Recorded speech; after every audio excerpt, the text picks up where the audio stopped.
Do you want me to keep going, or do you want me to? Okay. And then in the growth stage, the product is slowly diffusing into different audiences and different markets and target bases to slowly expand its growth. It's kind of still being introduced, and so a current example of this right now would be hoverboards and the Tesla electric cars. And then the maturity stage is the peak of the product life cycle. This is where you find the most revenue, income, stability, and the most competition. An example of this would be Pizza Hut, Snapple, Frito-Lay, PepsiCo, different stable products like that. And then the decline stage, this occurs when the product life cycle decreases and eventually dies. And it's important to know that all products have an inevitable end. So an example of this right now would be cigarettes. Cigarettes are, kind of starting to die down. So then I delved into specifically the marketing industry, the music industry, and I watched a video by a Berklee College of Music professor, and the first thing that I learned was with all the marketing strategies in the world, without good music, it's pretty much pointless. There's no point in promoting music that no one's going to listen to. So it's important to have a solidified foundation of a product that you'll be proud to promote, and then go from there. And then next is niche marketing, and niche marketing is basically building an intimate relationship with a small initial fan base and then diffusing from there and getting those personal relationships, getting personal contact information like phone numbers, emails, email addresses, different stuff like that to build your relationship with them, and then growing from there. And this has proven to be most effective because it shows your level of dedication and passion towards your audience. And it also makes your audience more prone to refer you and your music to family and friends. Word of mouth is really effective in the music industry. So, and it's also important to have your own original website or music fan page or whatever is more suitable for you. That way you can post original covers, music information, and different stuff like that. And then radio. Radio is really important, and it's a major factor in a musician's career. It's really difficult to get on the radio, underground or commercial, just because different sponsorships and the high level of competition, but it's ultimately the only way that different audiences will hear your music over and over and over again. But with the uprising of social medias and different technological advances, there is a controversy of whether radio is still effective, but it is true that radio is still the leading source of music streaming, so it definitely plays a major factor in musician success. And then touring and gigging is definitely really beneficial because even though you may not be in front of a target audience that is specifically designed for you, it's a good playing experience and it's a good way to expand your audience overall. And then going into my interviews, so the requirement was 5 and I went on 15, so it was a little much, but it was good. I learned a lot. I learned a lot of information. And so my first interview was with Casey Carlock, and she was the marketing manager for the Texas Rough Riders. And she was young and energetic and super welcoming, so I thought it was the perfect first interview for me. And some of the challenges that she talked about specifically for her job in baseball was that preseason and postseason were super mellow, like not a lot going on, but then once baseball season started, it was complete chaos. So finding that balance between work life and personal life was kind of a struggle when she first delved into her job, but she's still trying to find, since she's so young, she's still trying to find that balance. So that's definitely something to consider if I wanted to pursue I don't know what I was going. I lost my train of thought. Anyways, and then she also said that networking is important because it opens so many doors, but of course the first thing is to be qualified.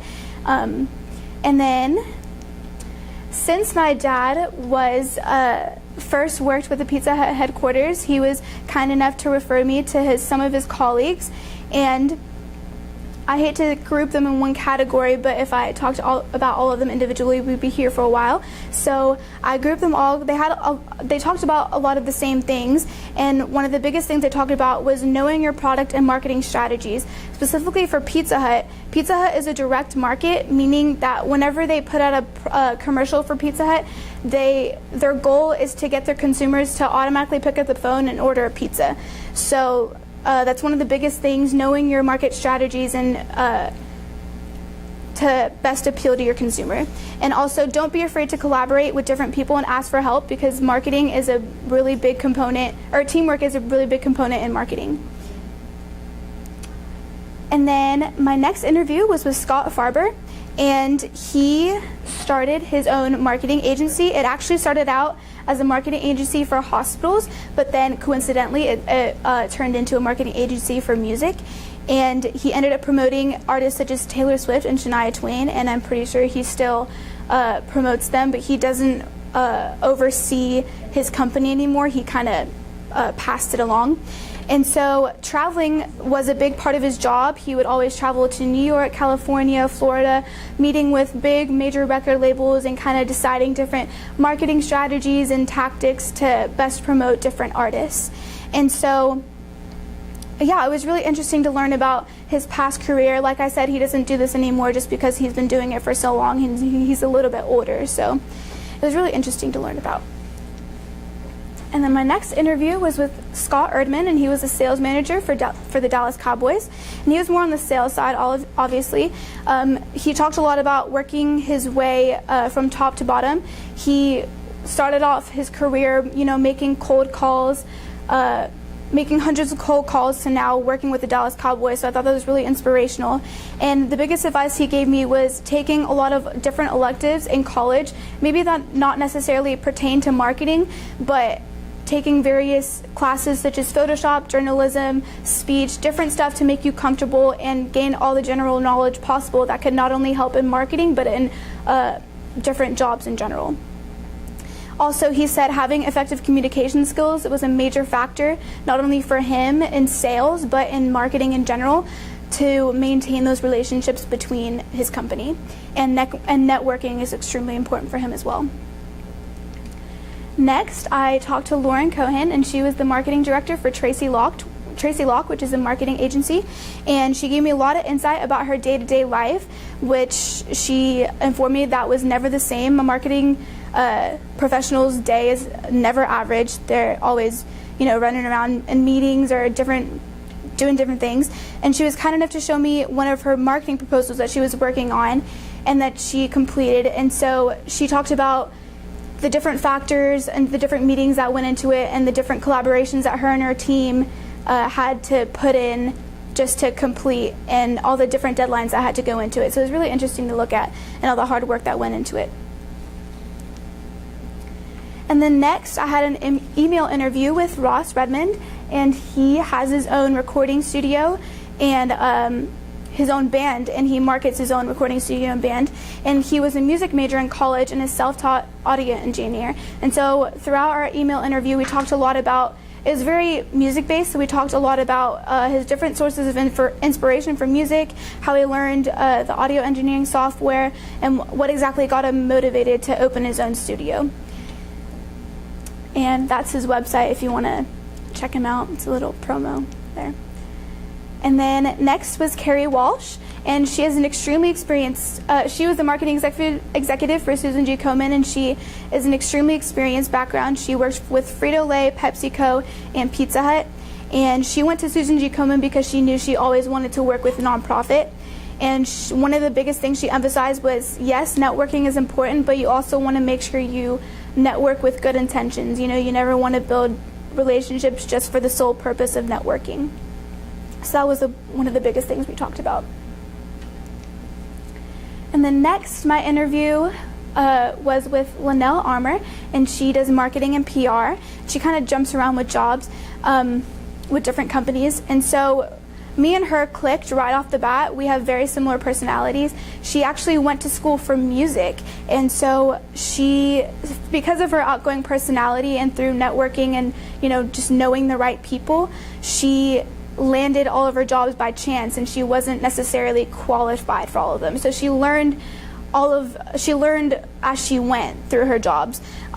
She has a lot of amazing stories. She was stuck in an elevator with Yo-Yo Ma, and she got to meet Renee Fleming and, like sit next to her at a concert. It was the craziest things. And so one of the biggest things I learned from her was to not be afraid of failure and to not let not knowing how to do something stop you from pursuing new things. So that was definitely the biggest thing that I learned from her. And then lastly, my interview with Brad Geminder, who is now my mentor. He is the Regional Account Director and Brand Integration Group for iHeartMedia. And we talked a lot about the importance and dominance of radio in the music industry and how it's still the leading streamer of music, even with the advancements of social media and technology in the modern society.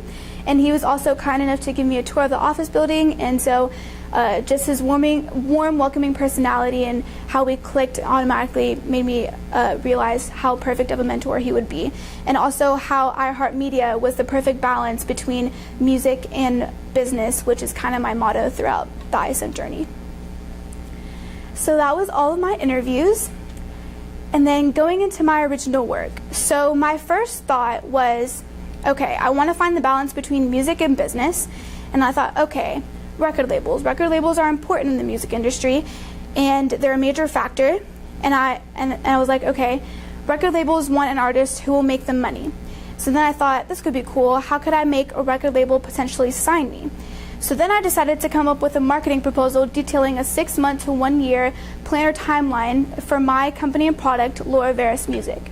Then, when executed, hypothetically had the ability to go up to a big-time record label and be like, this is why you should sign me. I spent an abundant amount of time conducting research and gaining as much knowledge as possible, and then came up with this general preliminary plan of attack.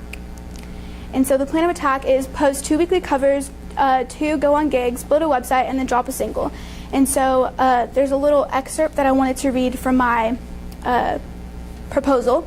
And so it's detailing the post 2 covers a week, because I went into detail of each kind of segment. So posting 2 weekly covers on various commonly used social media outlets such as Twitter, Vine, and Instagram will allow for direct promotion and awareness to occur. This instantaneous sharing between friends as well as strangers continually expands the audience. While posting normal top-of-the-chart covers would suffice, an innovative way to promote Laura Veris Music would be through the usage of other up-and-coming artists. Instead of just working from the top of the charts, why not work from the bottom? If Laura Veris were to cover, for example, Lawrence Taylor, an underground singer-songwriter from London, England, with just under 2,000 Twitter followers, and post it on various social media outlets, she could tag Lawrence Taylor, potentially sparking him to retweet, comment, like, etc., and exposing Laura Veris Music to his almost 2,000 followers. By doing this every week with a new artist, it could be very beneficial to the overall expansion of Laura Veris Music as a whole.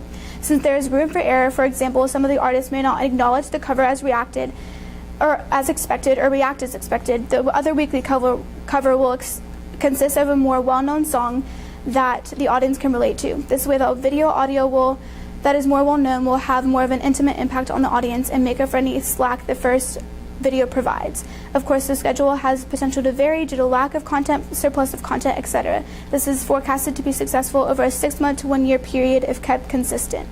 So this was kind of an excerpt from my original work. So I detailed a plan of attack, an innovative engagement idea, and a hypothetical way to execute it. And so that's kind of what I went through. And so that was the weekly covers. And then touring and gigging, like I said before in my research, going on 2 weekly gigs in different locations would broaden my horizons and broaden my fan base and spread awareness about me, not only as a performer but as a singer-songwriter. And then the construction of a unique website would drive consumers to a specific location where I could post music information, and it could also be a creative and free way for me to release new music. And then dropping a single at the end of it would allow for suspense to build, because with a single comes an album, and with an album comes a tour. And since all of these aspects intertwine together, introducing one of them would subsequently hint at the anticipation, I cannot read, and possible outcomes of the others. And then it is key to note that without all of these wonderful marketing strategies, none of them would be successful without the solid foundation of stellar music performance. So there is no guaranteed success. So then I included an example of a timeline or schedule. So for the first week, I post a cover of a well-known song, and then open mic night, and then another open mic night, and then a cover of an underground song. And then to kind of feed my musical hunger throughout this project, since it was very business and logistical heavy, I decided to write and record the original song to be released at the end of the year. So that's kind of the video that I have here. And I posted it on YouTube, and I don't know, it's like 3 minutes long, but yeah, we can listen to like the first 30 seconds. This is the original song that I wrote and recorded. Yeah. I don't know, but if it doesn't play, that's fine. We don't have to try too hard.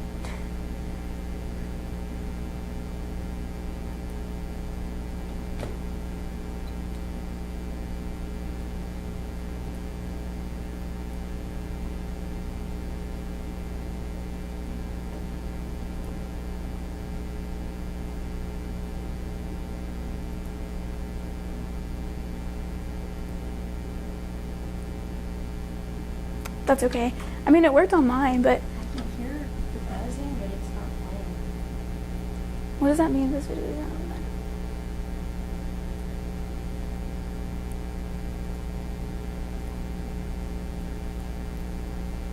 I don't know. It worked earlier.